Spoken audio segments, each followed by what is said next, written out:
ದರ್ಶನ್ ಗ್ಯಾಂಗ್ನಿಂದ ರೇಣುಕಾಸ್ವಾಮಿ ಕೊಲೆ ಪ್ರಕರಣ ಸಂಬಂಧಪಟ್ಟಂತೆ ಜಾಮೀನು ಅರ್ಜಿಯನ್ನ ಸಲ್ಲಿಸಿದ್ದಾರೆ ಕೊಲೆ ಆರೋಪಿ ಪವಿತ್ರ ಗೌಡ. ರೇಣುಕಾಸ್ವಾಮಿ ಕೊಲೆ ಪ್ರಕರಣದ A1 ಆರೋಪಿಯಾಗಿರುವಂತಹ ಪವಿತ್ರ ಗೌಡ ಇದೀಗ ಜಾಮೀನು ಅರ್ಜಿಯನ್ನ ಸಲ್ಲಿಸಿದ್ದಾರೆ. ಪವಿತ್ರ ಗೌಡ 57ನೇ ಸಿಟಿ ಸಿವಿಲ್ ಕೋರ್ಟ್ಗೆ ಜಾಮೀನು ಅರ್ಜಿಯನ್ನ ಸಲ್ಲಿಕೆ ಮಾಡಲಾಗಿದೆ. ಆಗಸ್ಟ್ 22ರಂದು ಪವಿತ್ರ ಗೌಡ ಜಾಮೀನು ಅರ್ಜಿ ವಿಚಾರಣೆ ನಡೆಯಲಿದೆ. ಪವಿತ್ರ ಪರ ವಕೀಲ ಟಾಮಿ ಸೆಬಾಸ್ಟಿಯನ್ ಅವರು ಅರ್ಜಿಯನ್ನ ಸಲ್ಲಿಸಿದ್ದಾರೆ. ಜೈಲು ಸೇರಿದ 72 ದಿನಗಳ ಬಳಿಕ ಜಾಮೀನಿಗೆ ಅರ್ಜಿಯನ್ನ ಸಲ್ಲಿಸಲಾಗಿದೆ. ಚಾರ್ಜ್ ಶೀಟ್ ಸಲ್ಲಿಸುವ ಹೊತ್ತಲ್ಲಿ ಜಾಮೀನು ಅರ್ಜಿಯನ್ನು ಕೂಡ ಸಲ್ಲಿಕೆ ಮಾಡಲಾಗಿದೆ. ಈಗಾಗಲೇ 57ನೇ ಸಿಟಿ ಸಿವಿಲ್ ಕೋರ್ಟ್ಗೆ ಜಾಮೀನು ಅರ್ಜಿ ಸಲ್ಲಿಕೆಯಾಗಿದೆ. ಆಗಸ್ಟ್ 22ರಂದು A1 ಆರೋಪಿಯಾಗಿರುವಂತ ಪವಿತ್ರ ಗೌಡ ಜಾಮೀನು ಅರ್ಜಿ ವಿಚಾರಣೆ ನಡೆಯಲಿದೆ.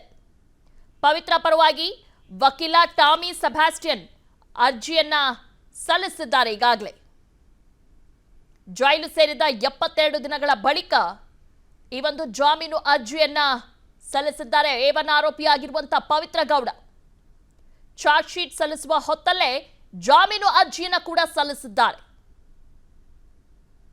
ಆಗಸ್ಟ್ 22ಕ್ಕೆ ಈ ಜಾಮೀನು ಅರ್ಜಿ ವಿಚಾರಣೆ ನಡೆಯಲಿದೆ. ಪವಿತ್ರ ಪರವಾಗಿ ವಕೀಲ ಟಾಮಿ ಸೆಬಾಸ್ಟಿಯನ್ ಅರ್ಜಿಯನ್ನ ಸಲ್ಲಿಸಿದ್ದಾರೆ.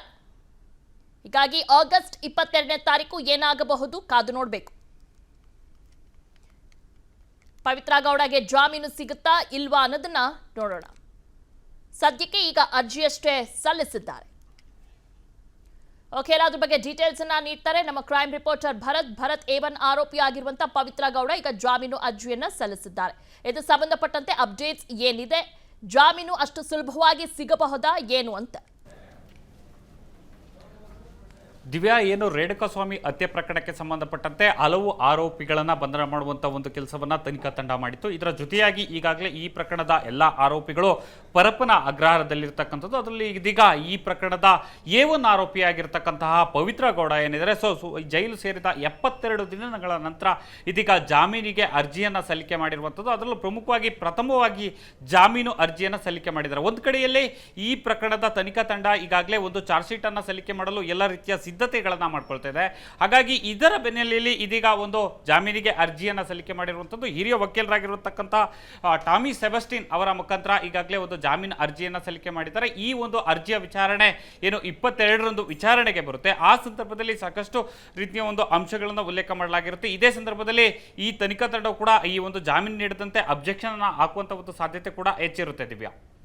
ಓಕೆ ಭರತ್, ಥ್ಯಾಂಕ್ ಯು ತಮ್ಮೆಲ್ಲ ಮಾಹಿತಿಗಾಗಿ. ಅನುಕ್ಷಣದ ಸುದ್ದಿಗಳಿಗಾಗಿ Vistara news YouTube channel subscribe ಮಾಡಿ. ಹೊಸ ಸುದ್ದಿಗಳ ನೋಟಿಫಿಕೇಶನ್ಗಾಗಿ ಬೆಲ್ ಐಕಾನ್ ಕ್ಲಿಕ್ ಮಾಡಿ. ಲೇಟೆಸ್ಟ್ ಅಪ್ಡೇಟ್ಸ್ಗಾಗಿ www.vistaranews.com ವೆಬ್ಸೈಟ್ಗೆ ವಿಸಿಟ್ ಮಾಡಿ.